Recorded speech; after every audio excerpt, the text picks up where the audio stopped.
வெற்றிலை வராகி தாயின் வெற்றி வாக்கு இது. என் தங்கமே, வந்த சில தடைகளை எண்ணி மனம் வருந்தாதே.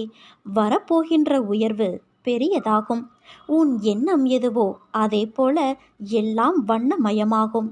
இருளில் இருந்து வெளிவந்து ஒளி சூழ நீ வாழப்போகிறாய். எனக்கு மட்டும் ஏன் எதுவும் சரியாக அமையவில்லை, என் வாழ்க்கை எப்பொழுது சிறப்பாக அமையும் என்ற எண்ணத்தை முதலில் விடு. உனக்கு கிடைத்த வாழ்க்கையை எண்ணி மகிழ்ச்சி கொள். ஏனென்றால் உனக்கு சாதாரணமாக தோன்றும் வாழ்க்கையானது பலருக்கு கனவாக இருக்கிறது. வாழ்க்கையில் நீ உயர்ந்த நிலையை அடைய வேண்டும் என்றால் கோபத்தை குறைத்து கொள்ள வேண்டும். உதாரணத்திற்கு, ஒரு வீட்டின் அடுப்பறைக்குள் பாம்பு தெரியாமல் சென்றுவிட்டது. உள்ளே உள்ள பாத்திரங்களின் மேல் மெல்ல ஊர்ந்து போகும்போது ஏதோ ஒரு கூர்மையான பொருளால் அதனுடைய உடலில் சிறு காயம் ஏற்பட்டுவிட்டது. உடனே கோபத்தோடு அங்கு இருந்த ஒரு கூரான பொருளை கடிக்க முயற்சி செய்தது அந்த பாம்பு. அது கத்தி அறுத்ததால் அதன் வாய்ப்பகுதியில் கிழிந்து இரத்தம் வர ஆரம்பித்தது. பாம்புக்கு கோபம் தலைக்கு ஏறி அந்த கத்தியை சுற்றி வளைத்து கொல்லும் நோக்கத்தோடு சுற்றி இருக்க ஆரம்பித்தது. தன்னுடைய பலம் முழுவதையும் சேர்த்து காண்பிக்க ஆரம்பித்தது. கடைசியில் என்ன ஆனது? முழு உடலும் கத்தியால் வெட்டப்பட்டு காயமாகி இரத்தம் கொட்ட ஆரம்பித்தது. என்ன நடக்கிறது என்று புரிந்து கொள்வதற்கு முன்பே அந்த பாம்பு தனது செயலாலேயே உடல் துண்டாக்கப்பட்டு இறந்து போனது. இதே போலத்தான் நமது வாழ்க்கையிலும் மற்றவர்களிடம் தேவையில்லாத வார்த்தைகளை உபயோகப்படுத்தி விடுகிறோம். அதன் வீரியம் நம்மையே தாக்கும்போது நாம் செய்த தவறு என்ன என்பதை உணர்ந்து அதிலிருந்து விலகி போகாமல் மேலும் மேலும் கடினமான வார்த்தைகளை பிரயோகிக்க ஆரம்பித்து அதன் எதிர்விளைவால் நமது மன நிம்மதியை இழந்து தேவையற்ற கோபம், பதட்டம், மன அழுத்தம் இவற்றால் நமது உள்ளம், உடல் நலத்தையும் கெடுத்துக்கொண்டு நம்மையே இழந்து விடுகிறோம். தேவையற்ற கோபத்தை விடு, நீ இன்பமாய் வாழ முடியும். உனக்கு எல்லா சூழ்நிலைகளிலும் உன் அன்னையான நான் துணை இருப்பேன். என் வார்த்தைகள் மீது நம்பிக்கை வைத்து செயல்படு. வாழ்க்கையில் நீ உயர்ந்த நிலையை அடைவாய். இருளை கண்டு மிரளாதே குழந்தையே. வாழ்க்கை என்றால் இன்பமும் துன்பமும் இணைந்ததுதான். இன்பத்தை மட்டுமே அனுபவித்தவனும் இல்லை, துன்பத்தை மட்டுமே அனுபவித்தவனும் இல்லை. கடினமான காலங்களிலும் நீ எதிர்கொள்ளும் அனைத்து பிரச்சனைகளும் உனக்கான வாழ்க்கை பாடத்தை கற்றுக் கொடுக்கவே வருகிறது என்பதை நீ உணர்ந்தாலே போதும். உன் மனம் சீராகும். மனிதனாக பிறந்தாலே கர்மாவின் பலனை அனுபவிக்க வேண்டும். இந்த கர்மாவை மனதார ஏற்க வேண்டும். நீ செய்த கர்மா உன் மூலமாகவே நிவர்த்தி செய்யப்பட வேண்டும். நான் என்னும் அகங்காரம், ஆணவம் உன்னை கர்மாவிலிருந்து விடுதலை தராது. நீ செய்கின்ற ஒவ்வொரு செயலையும் உன்னிப்பாக கவனிக்க வேண்டும் குழந்தையே. அதில் யார் மனமும் பாதிக்கப்படாமல் நல்லோர் இதயங்களில் பதியப்பட வேண்டும். இல்லறவாசிகள் தங்கள் குடும்ப பாரத்தை ஏற்று நல்லறம் போதித்து உங்கள் கடமைகளை திறம்பட முடிக்க மனதை நற்சிந்தனையால் நிரப்ப வேண்டும். உனக்கு முன்னால் இருப்பவன் நல்லவனா கெட்டவனா என்று ஆராய்வதை விட நீ நல்லவனா கெட்டவனா என்று ஆராய்ந்து வா. அனைத்தும் அறிந்தவர் இவ்வுலகில் இல்லை. படிப்பு உன் தரத்தை உயர்த்தும். சத்திய தர்மம் உன்னை இறைத்தன்மைக்கு அழைத்துச் செல்லும். இறைவனை தேடி அலையாதே. இருக்கும் இடத்திலிருந்தே அறிய முயற்சி செய். வாழும் வரை நீ எடுக்கும் முடிவே நிரந்தரம். அதில் சத்தியம் ஒளிர வேண்டும். இதுவே இறை நாட்டம்.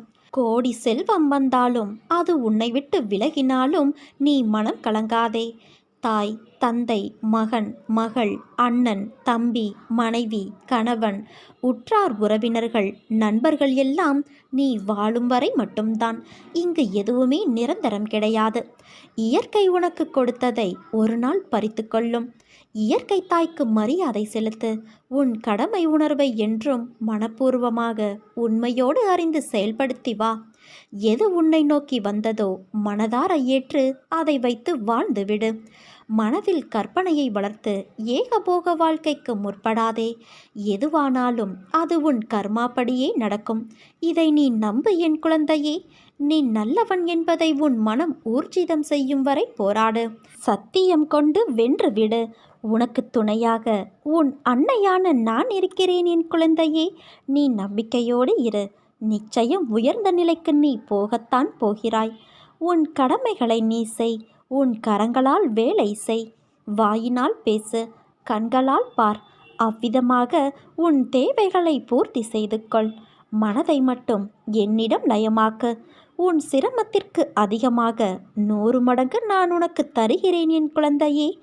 எனக்கு காட்டும் மரியாதையை பூமியில் உள்ள எல்லா அசையும் உயிரினங்கள், அசையா பொருட்கள் ஆகிய ஒவ்வொன்றிடமும் நீ காட்ட வேண்டும். இதுதான் என்னை மதிப்பதும் வணங்குவதுமான என் வழிபாட்டிற்கான வழியாகும்.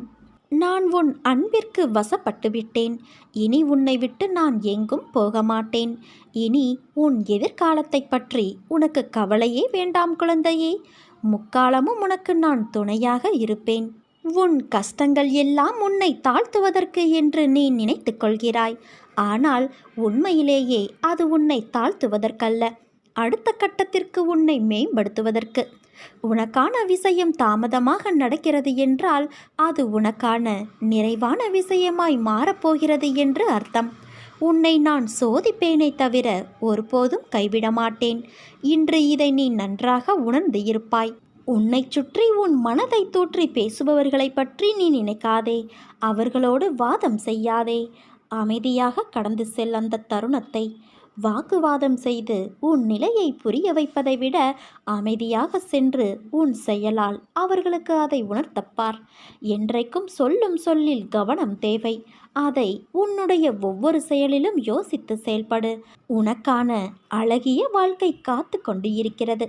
அந்த வாழ்க்கை எல்லா ரணங்களுக்கும் மருந்தாய் அமையப் போகிறது. இன்னும் மாற்றங்கள் பல இருக்கிறது என் குழந்தையே. அந்த அழகிய நாட்களை எதிர்நோக்கி நீ காத்து கொண்டு இரு. உன் வாழ்க்கையில் நீ சிந்திய அத்தனை கண்ணீருக்கும் நான் கொடுக்கும் சீதனம் அது. உனக்கான எல்லாம் நிறைந்த எதிர்காலம் காத்து கொண்டு இருக்கிறது. நீ உயர்ந்து வளரப்போகிறாய். சிரித்த முகத்தோடு காத்து கொண்டு இரு. உன்னையும் உன் வாழ்க்கையையும் நான் நிறைவுடையதாய் ஆக்குவேன். எதிலும் பொறுமை, எங்கும் பொறுமை. உன்னிடத்தில் அனைத்து நல்ல பண்புகளையும் நான் கொடுப்பேன். உன்னுடைய கர்ம பலனை நான் கழித்து வருவதால் உனக்கு எல்லாமே தாமதமாகிறது. நம்பிக்கையை நீ கைவிட்டு விடாதே. உன் அன்னையான என்னை நம்பு. யார் கைவிட்ட போதிலும் உன் அன்னையான நான் ஒருபோதும் உன்னை கைவிட மாட்டேன். என் தங்கமே, எனது உண்மையான பக்தன் எனது அன்பை தவிர வேறு எதையும் என்னிடம் எதிர்பார்ப்பது இல்லை. என் விருப்பமே அவனது விருப்பமாக இருக்கும். அவனது வாழ்க்கையில் நடக்கின்ற எல்லா நிகழ்வுகளும் என் விருப்பப்படியே நடக்கிறது. அதை அவன் திடமாக நம்புவான். அப்படிப்பட்ட என் பக்தனை காக்க 7 கடல்களையும் நான் தாண்டி செல்வேன். இன்றைய நிலை கண்டு கவலை கொள்ளாதே. உன்னோடு உன் அன்னையான நான் இருக்கிறேன். உன் கரம் இறுக பற்றியுள்ளேன். என்னிடம் பேசும் பழக்கத்தை நீ ஏற்படுத்திக்கொள். என்னிடம் நீ பேசும் பொழுது உன் மனவலிகளிலிருந்து நிவாரணம் பெறுவதை நீயே உணர்வாய். என்றும் எந்த நிலையிலும் உன்னை பிரியாத நிழலாய் உன் அன்னையான நான் இருப்பேன் என் குழந்தையே.